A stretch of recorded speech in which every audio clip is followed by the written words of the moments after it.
2월 26일 오늘의 말씀은 누가복음 7장 1절에서 17절입니다. 예수께서 모든 말씀을 백성에게 들려주시기를 마치신 후에 가버나움으로 들어가시니라. 어떤 백부장의 사랑하는 종이 병들어 죽게 되었더니 예수의 소문을 듣고 유대인의 장로 몇 사람을 예수께 보내어 오셔서 그 종을 구해 주시기를 청한지라. 이에 그들이 예수께 나와 간절히 구하여 이르되 이 일을 하시는 것이 이 사람에게는 합당하니이다. 그가 우리 민족을 사랑하고 또한 우리를 위하여 회당을 지었나이다 하니 예수께서 함께 가실새 이에 그 집이 멀지 아니하여 백부장이 벗들을 보내어 이르되 주여 수고하시지 마옵소서. 내 집에 들어오심을 나는 감당하지 못하겠나이다. 그러므로 내가 주께 나아가기도 감당하지 못할 줄을 알았나이다. 말씀만 하사 내 하인을 낫게 하소서.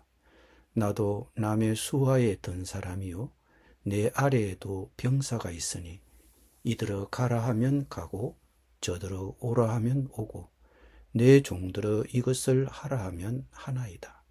예수께서 들으시고 그를 놀랍게 여겨 돌이키사 따르는 무리에게 이르시되 내가 너희에게 이르노니 이스라엘 중에서도 이만한 믿음은 만나보지 못하였노라 하시더라.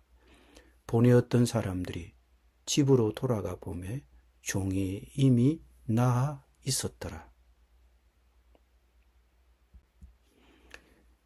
그 후에 예수께서 나인이란 성으로 가실새 제자와 많은 무리가 동행하더니 성문에 가까이 이르실 때에 사람들이 한 죽은 자를 메고 나오니 이는 한 어머니의 독자요 그의 어머니는 가부라. 그 성에 많은 사람도 그와 함께 나오거늘 주께서 가부를 보시고 불쌍히 여기사 울지 말라 하시고 가까이 가서 그 관에 손을 대시니 맨 자들이 서는지라. 예수께서 이르시되 청년아 내가 네게 말하노니 일어나라 하시매 죽었던 자가 일어나 앉고 말도 하거늘 예수께서 그를 어머니에게 주시니 모든 사람이 두려워하며 하나님께 영광을 돌려 이르되 큰 선지자가 우리 가운데 일어나셨다 하고 또 하나님께서 자기 백성을 돌보셨다 하더라. 예수께 대한 이 소문이 온 유대와 사방에 두루 퍼지니라. 아멘.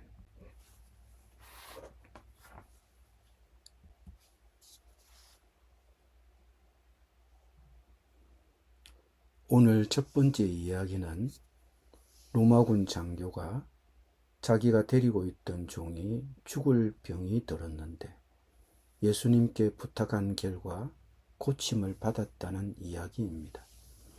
예수님께서는 그의 병든 하인을 보지 않으셨는데도 단지 한마디 말씀으로 그 죽어가는 하인을 살리셨습니다. 우리가 이 로마 군인에게서 무엇을 배울 수 있습니까? 첫째, 그의 친절입니다. 그는 자기 종을 어떻게 대접했습니까? 그는 자기 종이 병들었을 때 그 종을 고칠 수만 있다면 그 어떤 수고라도 기꺼이 감수할 준비가 되어 있었습니다. 그는 예수의 소문을 듣고 유대 사람들의 장로들을 예수께로 보내어 그에게 청하기를 와서 자기 종을 낫게 해달라고 하였습니다. 이런 그의 친절은 특별합니다. 로마 시대의 하인이란 노예를 말합니다. 그리고 당시 노예들의 운명은 주인의 손에 달린 미천한 존재였습니다. 이런 당시의 상황에 비추어 보면 이 로마 군인의 친절은 아주 특별했다는 것을 알 수 있습니다. 그의 친절을 또 어디에서 볼 수 있습니까? 이 로마군 장교가 자기 종의 병 때문에 예수님께 누구를 보내었습니까? 그리고 이 로마 군인의 부탁을 받고 예수님을 찾아온 유대인들은 예수께로 와서 간곡히 단언하기를 그는 선생님에게서 은혜를 받을 만한 사람입니다. 그는 우리 민족을 사랑하는 사람이고 우리에게 회당을 지어주었다고 하였습니다. 이 로마 군인은 자기 나라가 점령하여 다스리고 있던 유대에 진주하여 치안을 담당하던 점령군 장교였습니다. 이 정도 지위의 군인이라면 자기들이 점령하여 다스리고 있던 유대인들을 멸시하고 무시하기가 쉬웠을 것입니다. 그런데 이 로마 군인은 달랐습니다. 그는 점령하여 다스리던 사람들을 사랑하고 존중하고 지역의 회당 건축에 드는 비용까지 감당했습니다. 그의 친절은 이렇게 특별했습니다. 이런 친절은 다른 사람을 행복하게 해줄 뿐 아니라 항상 보상을 가져다 줍니다. 로마 군인의 친절에 보답하고자 오늘 유대인의 원로들이 그 로마 군인의 부탁을 받고 예수님을 찾아오지 않았습니까? 이처럼 친절은 내가 어려울 때 보상을 받습니다. 둘째, 우리는 이 로마 군인을 통해 배울 수 있는 것은 그의 겸손입니다. 예수님께서 그의 집에 가까이 오셨을 때에 그가 주님께 보낸 메시지에서 우리는 그것을 발견할 수 있습니다. 예수님께서 백부장의 집에서 그리 멀지 않은 곳에 이르렀을 때에 백부장은 친구들을 보내어 예수께 이렇게 아뢰게 하였습니다. 주님, 더 수고하실 것이 없습니다. 저는 주님을 내 집에 모셔드릴 만한 자격이 없습니다. 그저 말씀만 하셔서 내 종을 낫게 해주십시오.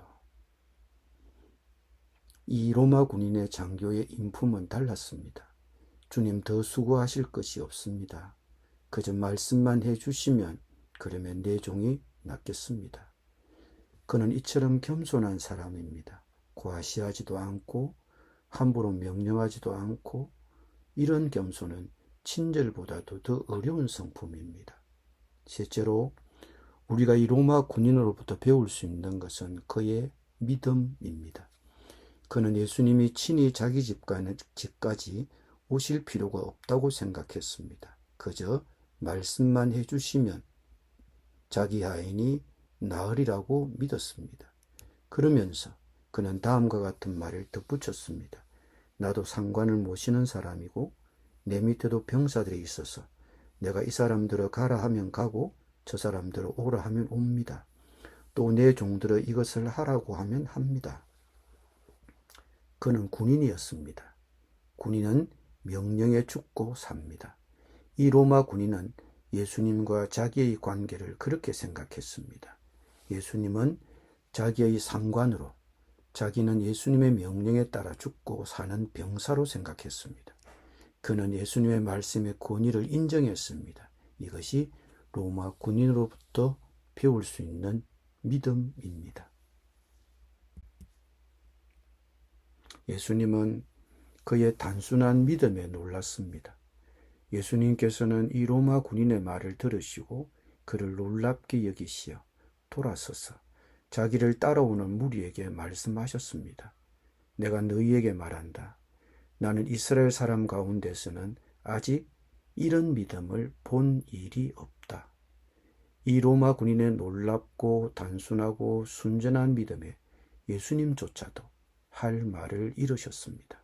아마도 그도 예수님에 대한 소문을 들었을 것입니다. 누군가가 전해준 예수님의 가르침을 들었을 것입니다. 그런데 그는 그 예수님의 가르침을 믿었습니다. 그 결과가 어떻게 되었습니까? 심부름하던 사람들이 집에 돌아가서 보니 종이 나아 있었습니다. 이 교훈이 우리의 기도 생활에 주는 가르침은 무엇입니까? 우리가 하나님께 부탁할 때 절대 주저하지 말아야 한다는 것입니다. 믿음을 가지고 간청해야 합니다. 로마 군인의 종을 고치신 후 예수님이 나인이라는 마을에 도착하셨을 때 상녀 행렬이 곁을 지나가고 있었습니다. 상력꾼들의 곡소리에 맞추어 아들을 잃은 상주도 함께 울며 그 뒤를 따릅니다. 그런데 이 집의 상주는 가부였습니다. 그리고 죽은 청년은 그녀의 외동아들 독자였습니다. 예수님 시대 당시 유대 사회는 가부장적인 사회였습니다. 가부장적인 사회에서 가부라는 것 자체는 최악의 상황입니다. 남편을 여의고 나서 이 여인에게 펼쳐진 고통의 세월은 그나마 견딜 수 있었습니다. 아들이 있었기 때문입니다. 하지만 이제 그 마지막 희망마저도 사라진 것입니다. 가부의 통곡 소리가 얼마나 크고 슬펐던지 장례식에 참석한 모든 동네 사람들의 마음을 아프게 했습니다. 이런 장례 행렬을 마주친 예수님도 도저히 그냥 지나칠 수가 없었습니다. 너무 큰 슬픔에 잠겨있는 가부의 얼굴을 눈여겨보신 예수님께서는 처근한 마음이 드시어 그 가부에게 다가가셔서 울지 말라고 하셨습니다. 그렇게 가부를 위로하신 예수님은 그녀를 슬픔에 빠뜨린 죽은 그녀의 아들을 살려주셨습니다. 예수님께서 앞으로 나아가서 관에 손을 대시니 메고 가는 사람이 멈추어 섰습니다. 예수께서 말씀하셨습니다. 젊은이야, 내가 네게 말한다. 일어나라. 이 사건이 우리에게 보여주는 것은 무엇입니까?